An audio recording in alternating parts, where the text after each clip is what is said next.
મનસુખભાઈ વસાવાને બધા જ સાથે કેમ વાંકવું પડે છે? શું એ એકલા જ હોશિયાર છે? આ મુજબનો મત નર્મદા જિલ્લા અને આદિવાસી પટ્ટી ઉપર ઊભો થઈ રહ્યો છે.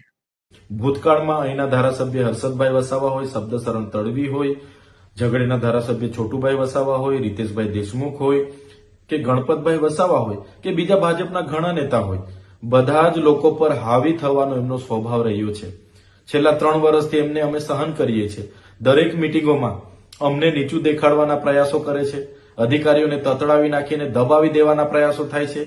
અમારા આયોજનો અમે આપીએ એ આયોજનો નામંજૂર કરાવી દે છે.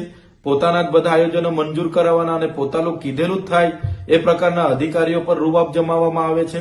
ત્યારે મનસુખભાઈને અમે કહીએ છીએ કે જનતાએ અમને પણ ધારાસભ્ય તરીકે મત આપીને એમનું પ્રતિનિધિત્વ કરવા માટે મોકલેલા છે. માનસિક મનોબળ તોડવાનું કામ અને મને આવી રીતના હેરાન પરેશાન કરવાનું કામ જ્યારે ભરૂચના સાંસદ શ્રી મનસુખભાઈ વસાવા કરી રહ્યા છે, એમની પાસે જો કોઈ સાબિતી હોય તો એ સાબિતી અમને આપે, અમને ખરાઈ કરાવડાવે અને ખરાઈ કરીને સાબિતી આપે, પ્રદેશને આપે, સરકારને આપે. એટલે એમના સામે હું મારું બળ અને મારી તાકાત બતાવી. માન્ય સાંસદશ્રીએ જે અમારી પર આરોપો લગાવ્યા છે એ આરોપોનું એ ખંડન કરે, એની સાબિતી આપે અને જો એ સાબિતી ન આપી શકે તો આવનારા દિવસોમાં એમની સામે હું માનહાનિનો દાવો પણ કરીશ. ત્યારે તમે સાંસદ છો, અહીંનું પ્રશાસન સાથે હાથે મળીને કઈ રીતના કામ થાય.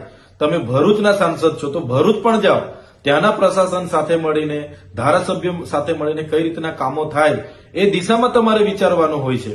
તેની જગ્યાએ અમે તમારી હરીફ છે એવું માનીને તમને અવારનવાર અમારા નામજોગ અમારા પર ભ્રષ્ટાચારના આરોપો મૂકો, વાણી વિલાસ કરો, ખોટી ટીકા ટિપ્પણી કરો, જાહેર મંચ પરથી હમણાં અમારા નામજોગ તમે ભાષણો કરો, આ વ્યાજબી નથી.